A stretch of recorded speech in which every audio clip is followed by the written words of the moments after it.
It's computer. So hello, everyone, and welcome to the December 7th Instructor webinar for the Giant Kelp Restoration Project. I hit the button. There. So you're in for a treat tonight. You're getting 3 speakers for the price of 1.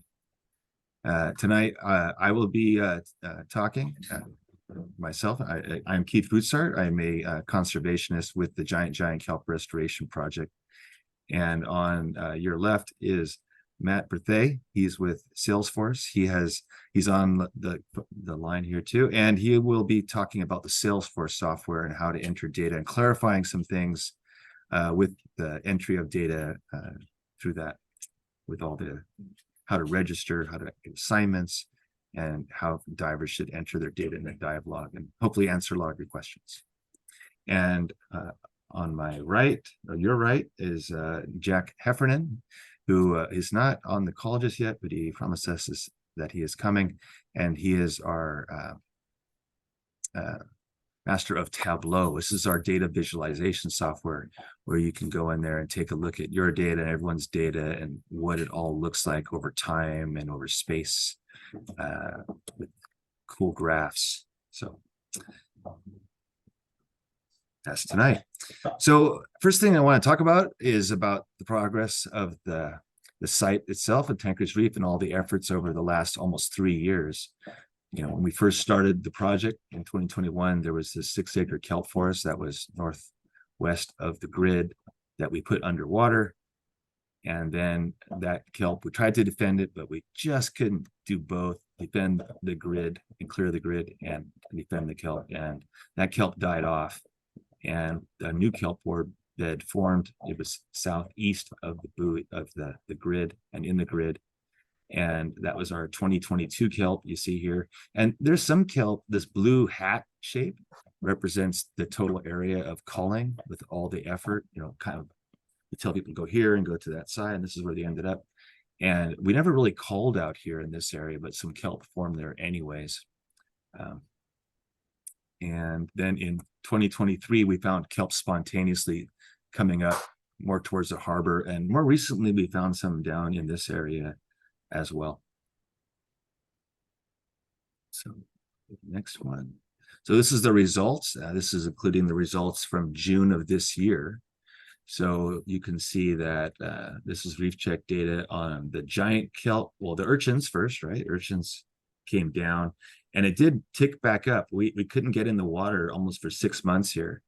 And the urchins reinvaded that kelp forest and they increased their density on the grid to like 3.6 on the grid. But the kelp still did pretty well. This is the number of stipes on the site, and we still had a lot of kelp recruit at this time. And on the control site, which I hear is terrible, I've never been there. Hey, Jack, glad you're here.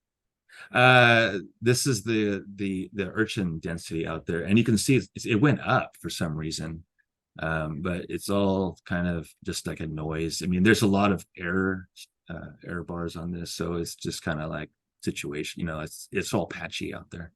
And there was one kelp and it died on that site. What is in December of this year, this is kind of where we're at. We are working on the east side of the site of the grid, and not working on the grid. We have to make a decision, or Fish and Game Commission has to make a decision whether we're going to continue that effort or if we're going to be in a boundary that's way over here, 100 meters away from the grid. So we're trying to call in this area and make this kelp go all the way over to the orange buoy.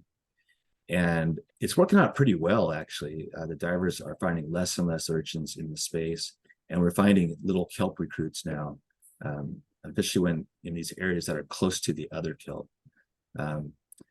It's going to be a real challenge to make kelp grow all the way out here, you know, especially like if we're not diving that much and culling urchins. So we'll have to see how that goes. We may have to do something different. So if there are three options that are in front of the Fish and Game Commission, one is to stop the project, which is mean and a bunch of monsters, and just let it sunset and never let us go back there, so that they can, the scientists want to, they have this question of what happens when the diver effort stops. And that's a very pessimistic way to think of our diver effort, and they need to be admonished for that. Just 1 second. My dog is going to know.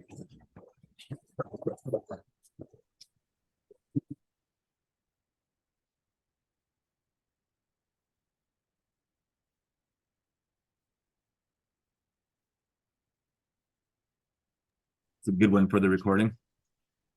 Hunter.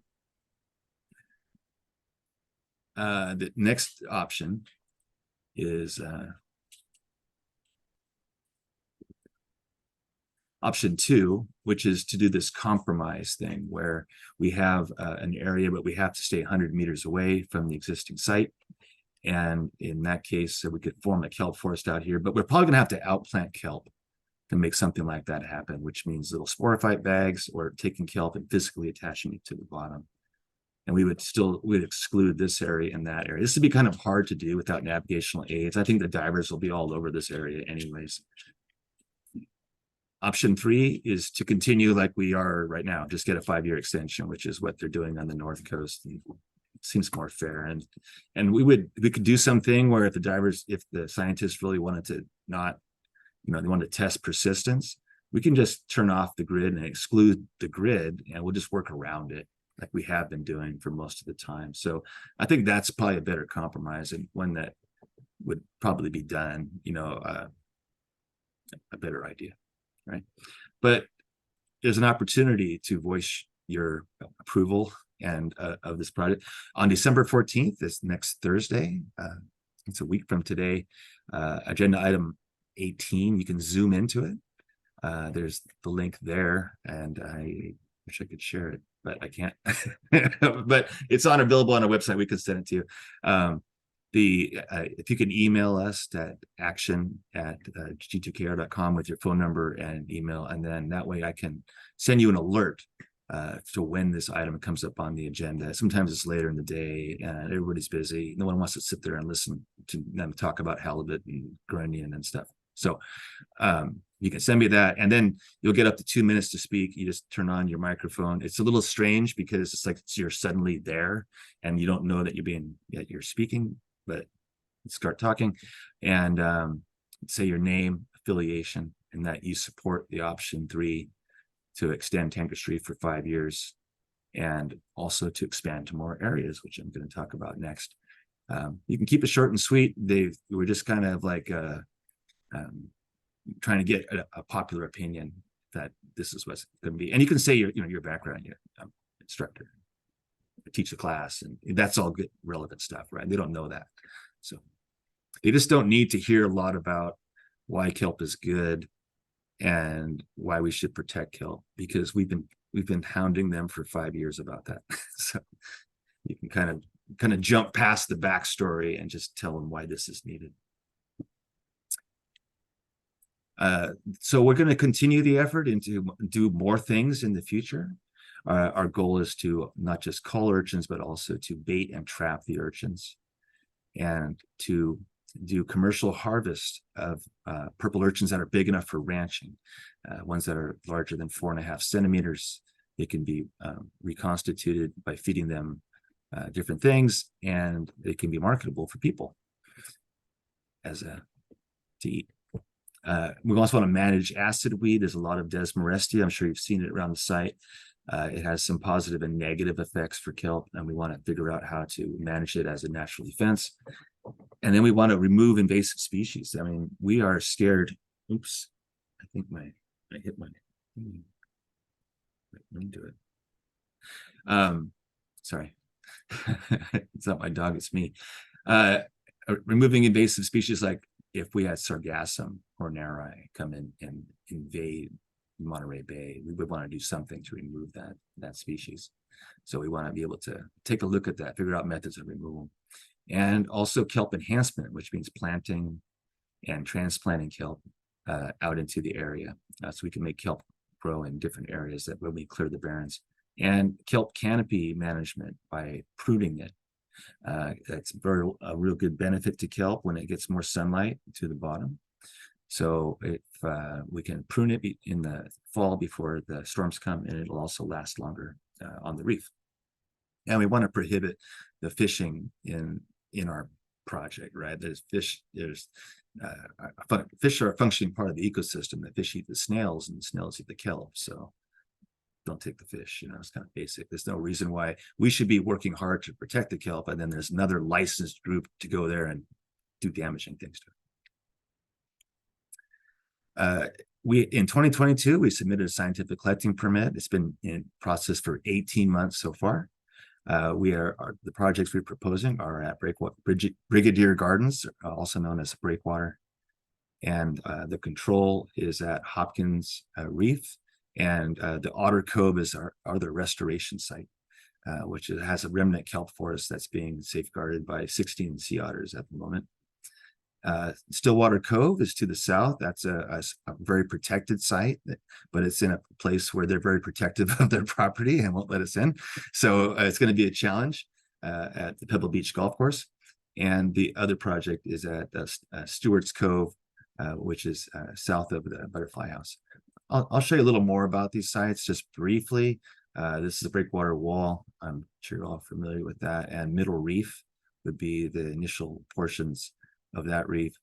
It's the most popular site on the west coast of North America, and it's an obvious first choice. We studied kelp restoration in this cove for 3 years already, and we have found that there's this small kidney-shaped kelp forest is all that remains. Stillwater Cove is pretty protected, and we'll have to figure out how we can get from shore, come out and do this. There's one kelp forest on sand and one kelp forest on a reef, and they were still alive when we looked there a year ago. This is the Stewart's Point, which is quite a distance from shore, and we hear that this stairs is destroyed at this point, so it'll be difficult to go from shore. We'll have to figure out the logistics. This may be the last site that we do. So that's my update, and without further ado, I'm going to hand off to Matt Berthay, Salesforce Extraordinaire Awesome. Administrator. Thanks, Matt. Thank you, Keith. Perfect. So yeah, basically wanted to go through, and Keith, if you don't mind giving me screen share permissions, wanted to kind of walk through the Salesforce application, right? And a lot of the automation we've been working on for the last 2 years. I think most of you have probably already experienced it, right, in some fashion during that time, but wanted to kind of show you a little bit of why, right, we're kind of doing what we do, some of the back end stuff that happens, and again, for the recording, make sure we kind of go through everything. So this is the site right now that we have built on Salesforce. The way you can get to it is when you go to G2KR.com, you go to get involved, and then click on certified G2KR divers. That will actually take you to this website, which technically speaking is a different website. So you'll see the domain changes up here. But right, everything will link back to G2KR. So if you click on any of these links, right, that'll take you back to G2KR.com. Eventually we'll start transitioning more and more of the site to this portal. So, just know that over time, this will definitely be growing. And across the top, we basically made this kind of the landing page that you can take your students to and say, this is everything you need to know as you kind of start your journey with G2KR and being a restoration diver. First things first, right? Obviously, it's hugely important that we get all the divers registered. And they start off doing that by clicking step 1, right? Register as a new diver. All of this can be done on the mobile phone as well. So I know when I certified with Bob, we were all at the restaurant there, right in the parking lot at Sapporo, I think, or the Irish pub. And we did all of our stuff right there, right before we left. So that is kind of the goal, right? Is before you adjourn the day with your students, you can actually go through, have them register, and kind of walk through, and even we'll get to logging the dives here. But just to show you everything working, and let's see, my internet might be, there we go. Here we're basically doing this in a couple steps, right? And I'll kind of walk through again what's going on in the background and why we're asking some of these questions. Phone number, right? We could do the phone number, and then we'll just do test@example.com. Nothing else is required. So at minimum, right, we're asking for phone number and email and a name that we can attribute to. By hitting next, we'll then start asking them, I think it's emergency contact information. And this usually works much, much faster. This is the slowest I think I've ever seen it go. So bear with me. Of course, it's going to happen when we're trying to do this. So, yep. So, right. Just again, kind of the liability type fun stuff, emergency contact, with Keith, relationship, right? He's a friend here, and then you just put in, right, a phone number. From there, this is where I think kind of a lot of the magic starts happening. Highest level of certification, actually, this, I'm thinking the next screen, right? This is just kind of understanding their experience diving and within the Monterey kind of area, and primary dive shop affiliation. This one is going to, we've actually started attributing the students to the shop and the particular instructor. One of the things we want to do is we kind of start understanding what students, right, out of which shops and which instructors kind of come back or reporting things. So that way, right, from a recognition perspective, we can do some shout outs that way. But as well, if we're seeing maybe there's one student or multiple students that are filling out some information incorrectly or whatever, right, we can along the way say, hey, we're noticing maybe something here, right, and just make sure that we're all on the same page, so that way the data is accurate, so that when Keith goes to the state of California, he has all the information, right, and we can try to keep. I think it was as Keith, you mentioned before we started here, right, is trying to keep these divers coming back and being engaged. So we'll just pick the top one here, Aquarius, and then the next one should be the certification information here, right? So this is going to be the big one if you're doing this with your students, is make sure that they check, yes, they are a kelp restoration certified diver. And then that's going to open up two fields that will say which basically agency did you certify with, who certified you. This is dependent based on who you select, right? So for Patty, obviously the only options right now are these ones.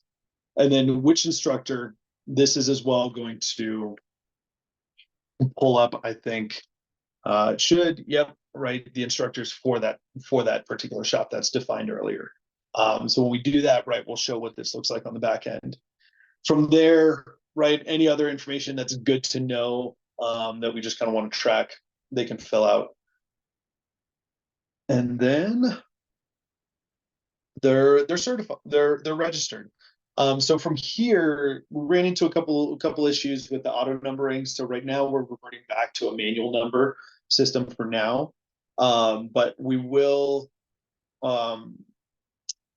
goal is to try to get that back to an auto number, so your students will know right away. But otherwise, give it a day or so. From there, once they're registered and they have their number, then they can go in and get assignments. And I think, Keith, we're kind of backstepping maybe from this a little bit, right? Because we're not doing the grid as much. Yeah, is that right? we're using the assignments right now. Is the only time that we really don't use assignments is when we have an organized event, like a charter on the beach hopper or a class, perhaps, where we're all going out, and you're putting all your students in the same place. Then you don't necessarily have to fill out the assignment, but yeah. Perfect. So yeah, Keith goes in and actually adds these on the back end, and then by putting in registration number. And basically we just query based on it ends with, so you just plug in really the numbers without the leading zeros. It should work. One key thing will pull up your first name, right, to make sure that you've got the right person, the right number, because then you'll go in, right, and make the selection of which assignment you want, that you can go in and execute. And if you don't log a dive against that, one of the roadmap things we're going to do is start sending out some nasty grams. So just reminders to log your dive if we have an assigned assignment without a completed dive log. The last one here, third to last, is logging a dive, and this one's definitely important. There's a lot of kind of automation and stuff that happens on the back end. Again, kick it off with your registration number. When did you dive? This can be at any point, right? So if you want to bulk log dives, or if you're sitting at the pub there filling out this information, right, you can say, okay, we dived today. Who was your buddy? Keith, and then where did we dive? This is again going to be dynamic. So we're going to open up some fields. If you did the grid, sounds like we shouldn't be having any more grid dives, but we will have some buoy dives, or if it's just other somewhere off the buoy, right, you can mark it there. But this will then let you define, are you diving the gray buoy, the orange buoy, and then from there, starting position, actually, yeah, I haven't seen this one in a while. So starting position we'll probably get rid of on this one, and then you just mark east or west. No, the orange buoy has letters on it like that. It's the gray one. The orange buoy has, okay. Yes. So yeah, okay. So if the orange buoy has that, then yeah, you would mark your position and your heading. Sounds like we might be starting to see a lot more dives classified under other. So we could just say like Otter Cove. And then from here, we're now giving folks options of how to log the urchins that they culled, right? If they just went through and culled everything, didn't necessarily count purples and reds, they can just plug in that total number. If they did happen to count purples and reds and they're good at delineating those underwater, unlike myself at the moment, they can go in and put those purples and reds in there separately, right? And we use that to track kind of the work rates and understand how many purples and reds we're culling versus taking kind of an estimated guess. And then of course, if you didn't count urchins, right, you just mark you didn't count it. Either way, we definitely need a number of how long you spent culling the urchins. It's not going to be the full dive length, obviously, right? So if you do a 30-minute dive, you pull for half of that, right? Just put 15 minutes, because these numbers will factor into kind of the average work rate for that dive and that diver, which then gets aggregated into a rolling work rate number that we use for folks that don't count urchins. We kind of make it an educated guess based off the data that's plugged in here. Then there's a series of toggles. Did you disturb any marine mammals? Right. Most of these are just yes or no. The incidental damage, this will populate another screen down the road that will trigger basically a case, a work order for Keith to go out and fix whatever that was. And then same thing with, I'm sorry, not the incidental damage to marine life, the damage to the site equipment. Damage to the gear, right? To the gear, yeah. And then the invasive species, again, will populate another screen we'll get to in a second. G2KR staff, unless you're doing any sort of gear maintenance, which I don't think the instructors are tasked with, don't click that. Let your students know, right? Don't go that direction. But then hitting next, right? Because we hit those two toggles, the next one should be invasive species. So right now we have just kind of a couple pictures. The idea is that letting us know where those are, right? We can start aggregating again that data and take any action if we need to. And then the next one will be what site damage you saw for the team to repair. So if we said, cables broken, something like that. They just hit next. On the back end, that will create a record, a case basically for Keith to go out and tackle that. So then you get a confirmation screen, and when you hit next, that dive is then logged into the system, right? Last one, if anybody happens to forget their number, I know this isn't something students do necessarily all the time, you can point them to the direction of adding in their phone number. You do have to put the dashes in, otherwise it'll just kick back an error.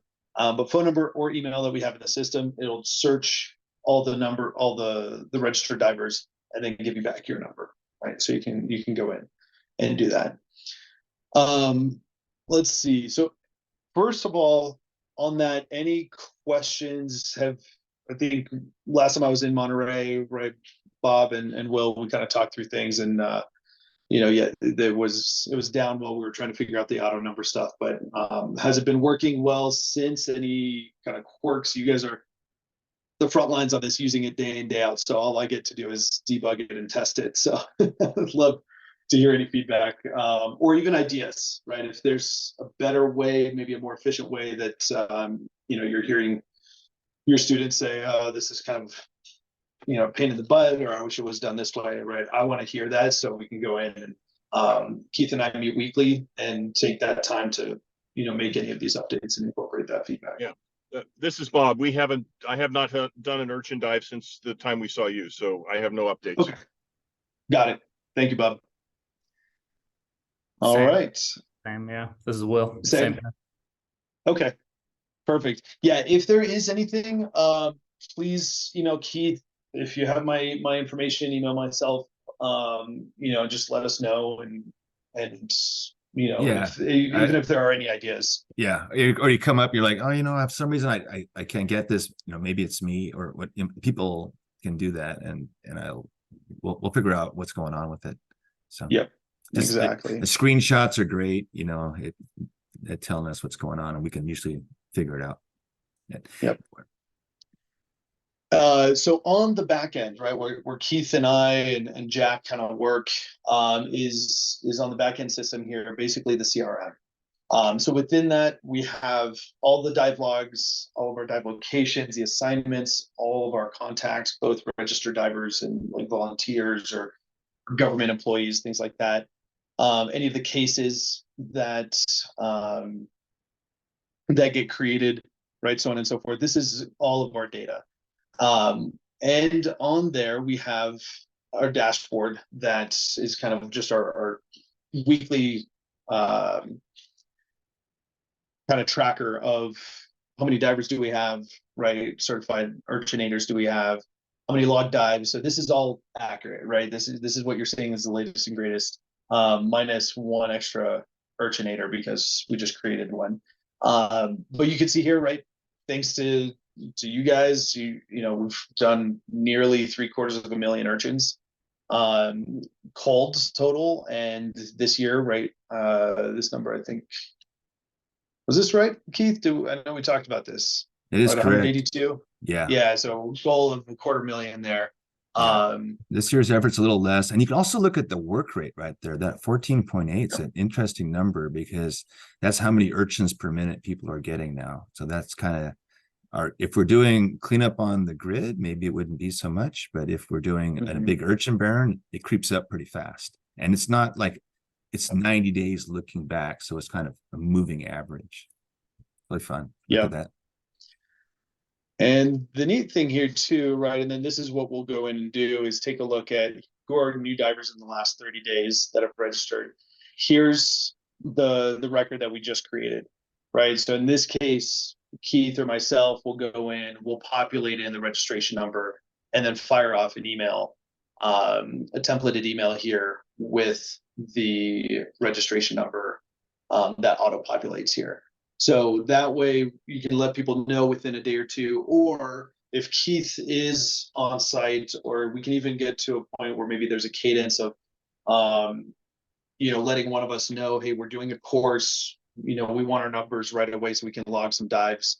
That's something we can even do from the mobile devices, right? So Keith and I can get logged in. As people register, we can just add numbers in real time. and then they can immediately start inputting data in there. Once we have that information, right, then they can go and create the dive logs, and then that starts populating up all of the dashboards, right? We saw the master dashboard, and then we also created recently kind of a leaderboard, right? We wanted to start kind of adding a little bit of competitive spirit to this, and then eventually some recognition. So we're looking at, how many dives have been logged, how many urchins have been culled by divers, how much time has been spent culling urchins, and then starting to, right, with that instructor attribution, being able to say, hey, Bob, mad props to you. Right now we've got 11 students, right, attributed to yourself. Obviously, I think Will, right, right now there's only 2 in here, but that's going to be something that I think with Keith we've talked about, seeing if we can get some of that data, as even if it's historical, from you guys, that we can update this, and if not, at least have it moving forward, so we can do some attribution, right, or some recognition, things like that on future webinars. And of course, if you have any questions, right, I'm assuming you're each tracking kind of your own students, but we'll have the data here if you need access to it, or you have a question, right? We can look that up for you. And that's about it. So yeah, if there is ever any questions, any feedback, any requests, any issues, please let us know. Let me know, let Keith know. And this is really, I'm kind of designing this right with you guys and the students in mind as well. So trying to make things easy, make things as efficient, make things as compatible as possible. So you're spending less time doing this stuff and able to really quickly get in and get diving, get underwater there. So yeah, that's about it. So thank you. Thank you, so man, that's great. Bob? Yeah. Do you want, I know, Keith, I in the past have sent you a list of all of the students that I have certified. Is somebody going to go back in and if you could send repopulate all that me, data? yeah, if you sent me a list, I could repopulate. Like if you knew the names of all your students, I can go in there and make sure they're attributed to you. A lot of times what we see people register, from my perspective, I see them register and I know they're out there, but I don't know if they were certified or not. And because I never heard back from the instructor that part of it. So I'm assuming that everybody passed, but I really don't know, So we need to clean it up a little bit. I think there's probably more certified divers than we know in our data right now. So Yeah, I'm slightly over 70. yeah. Okay. So yeah, so we're missing the data then. we're missing a lot of data, and we just recently added that, so that's why it's kind of empty at this point. Yeah. And yeah, I'd want to say too that this is from Salesforce, all this effort, that this Herculean effort that Matt has put up, it's all a nonprofit benefit from Salesforce is paying for that, and also the software itself, right? So this is all a corporate sponsorship really of our effort, and this thing that we're developing here for our effort is taking a couple of years to develop this, and we need your help in making it better, because we want to share this with more communities around the world that are doing kelp restoration, and make it available to small community efforts that can use this, kind of blanket out and start and track all the things that we're tracking and do it successfully. So very good. Yep, that's it. All right. One last thing I'll mention, and this is more kind of roadmap feature, but the waiver signed, right? I know that's on the main site here as well. View and download the waiver release. Eventually, Keith and I have talked about moving that into, for example, another one of these little buttons. So as people register, and we may even do some checks to see, is the waiver signed and the last waiver signed date up to date. Otherwise, when you're logging a dive, when you're registering as a new diver, getting an assignment, for example, we may kick over, hey, read this waiver, make sure you agree to it. So we're going to try to simplify that as well, and have the system kind of intelligently know who has an outdated waiver or not, and along any of these workflows, basically prompt a new waiver sign. So eventually, right, that will be one less step that people have to do separately. It'll be something that'll be integrated in. So little things like that. There's any ideas on how to make this better? We're all ears. So And there's bound to be some changes coming up with the software coming up, because we're going to get more sites, so that'll add to the software. And we're also considering doing a free diving version of this too, where people can we're developing that with Alyssa Bellamy and Brandon down at Bamboo Reef, to try and see if we can develop a protocol where there's a float on the surface and a float line to a hammer, and the hammer's kind of brought around the bottom as people call urchins, and we record it differently through the data portal. So that's, the idea is to be as inclusive as possible. And sometimes there's a benefit to free diving, especially if you're in really shallow water, trying to do this kind of work, which we'll be in the future. So look forward to those changes. I'm gonna go ahead. Thank you, Keith, for letting me be a part of this. And well, thank you. I mean, yeah, it's just been, I'm just riding the wave, man. You guys did all the work. This is great. Let me do this. Share that. Jack, I think we'll pass it to you. And Jack, your time to shine. Show us all about this awesome software of visualizing all that data we just saw. Yeah, sounds good. I'll end that real quick. And then this shows up, right? Yeah. Okay, yeah, so this is a tool called Tableau. So Tableau is a company that's owned by Salesforce. Salesforce bought Tableau in 2019, and it's a data visualization and data analysis tool. And this is what I do for my job as a data analyst. And so I connected with Matt about this project back in about a year ago. And this has been a work in progress ever since, just visualizing the data that's being produced from these dives. So some of these overall metrics like total urchins culled, work rate, and looking at all these over time. This all kind of ties into the theme that Keith said of like starting to show this on a more like a larger level, like communicating these results to other areas that would be interested in this and combining all this information. Something that's nice about this tool is that it's very dynamic. So for example, in this field, we have the abbreviated diver name. So the first initial and then the first 4 letters of the last name. So I could type in Keith's little initials here, K root, and it's going to filter automatically to all of his metrics over time. And we could change the dive date filter. I'll look down here. You can see, for example, this year is 2023, this dark blue color. I'll hover this point and, in November, so last month, Keith culled, 2,100 urchins. And for the total of 2023, it was 44,000. Down here, you can see that this is where the grid effort stopped. You don't see these green bars anymore. There's a ton of different stuff that can be communicated through these charts. And all of this data pulls from that Salesforce page that Matt just showed you. So this is where it gets really powerful to have all of that diver data. The more data is the better. And this thing that we're just looking at is embedded now in this new website that Matt is working on. Which makes it, 2 thumbs up, Matt, it works now. Yeah. Awesome. Oh, you didn't know? Oh yeah. No, I hadn't seen the update yet. Jack got it working. Yeah, it took us like a month to figure that out. Awesome. I know, right?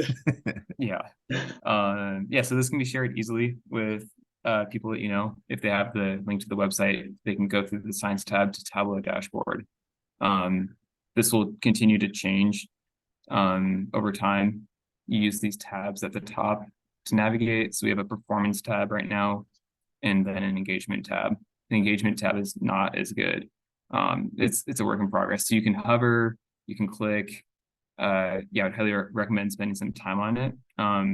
And then feedback is always super helpful. And so if you have any thoughts, you can email Keith, because you probably have Keith's contact, or Keith can give you my contact. But yeah, it's always better. And you can send it at action@g2kr.com, and I'll route it to Matt and Jack. Yeah. Yeah, was there anything specific, Keith, that you wanted me to show? I just want to give like a quick overview of like what different things you can do with this tool. I think, yeah, that's it. Just kind of play with it. And I would note about this landing page right here is that there's 2 tabs on top right now of the performance and the engagement. And we're working on a whole lot more, including one big one, which is the survey information from Reef Check. So this becomes a real portal for the scientists to come and look at the Reef Check data and analyze it in that kind of granular detail. And you can actually, here it is right here. Oh, there we go. And you can just have it on here. Yeah. Perfect. So this isn't like published publicly to my page, so I can show it right now because it's still a work in progress. These charts look similar to what Keith showed earlier. It's the same patterns, but the beauty of this is that, again, it's dynamic and you can look at the information as opposed to looking at just a static image where you can't look at the data points. And a lot of different, like really granular information, like per transect, like, maybe like 40 total species across the different like kelp, invert. So I think this is definitely the really exciting part about what's coming up with this project, is combining the culling effort with the survey results. Right. It's pretty amazing. It's our Reef Check is our monitoring partner. We would never have permission to do any of this if it wasn't for the monitoring that goes along with it, and we'd never get permission. So really glad to have them, and they do great. I used to do stuff for Reef Check too, but for years. But that data right there is key to getting permission and informing marine resource managers about the ecological effects of what's going on here too. And we're also looking at some other things, like comparing some of the results with waves and sunlight and oceanographic conditions. And we put temperature sensors on the bottom, and we can compare it to that. So culling urchins is very nuanced. Everything's attached to everything, and the only way to tease it out is some visualization software like that. So really glad to have it. Thank you so much, Jack. Yeah. And just to add as well, right, all of this, if you haven't figured out by now, it's this part here is all publicly available, right? So instructors, students, right, media, somebody in Mozambique, right, can go to this website and see these metrics. And that's really why I pulled Jack into the fold, was to be able to help with making the analytics right in that dashboard public. So that way we're sharing this data, amongst the group, but then being able to do a lot more by connecting not just what we're tracking with Salesforce, but also other data points like Reef Check, like, sensor data, things like that, environmental data. Jack, huge props for all the hard work on this one. Thank you. Yeah, no worries. Yeah, super exciting stuff. And this is the thing that Keith mentioned earlier, is that this is, we can see here that this is the highest the work rate has ever been. Like the past 90 days, the average is 15.79. There's so many urchins out there. It's just amazing. Yeah. So really cool. Props to you guys for doing that work.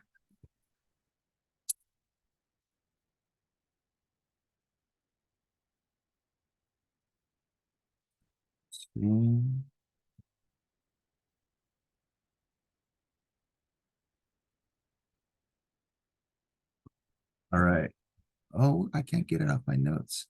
Oh, no. I wanted to put it in the chat, but I can't grab it off my notes. Could someone please type that into the chat that knows how to type really well? Maybe Matt, can you help me? Okay, good.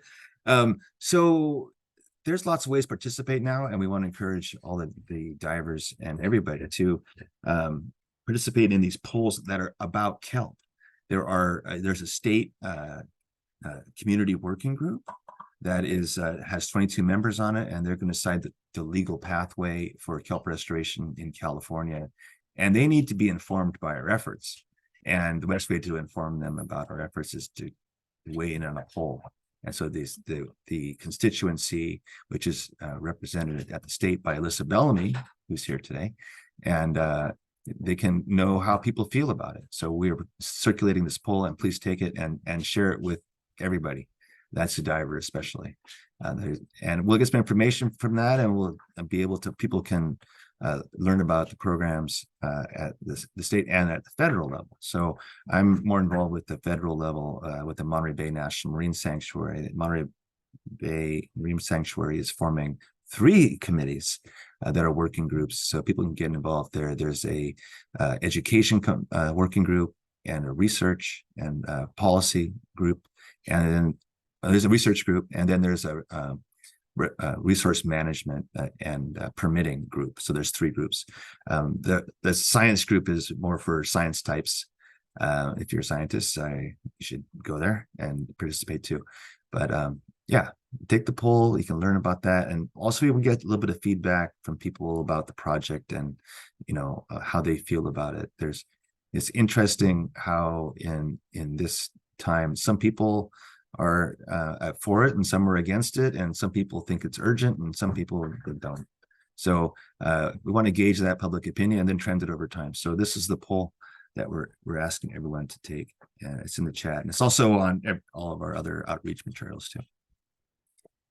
And that is all. I'll go ahead and stop the recording for now, and we can have a Q&A session that's not recorded. Stop.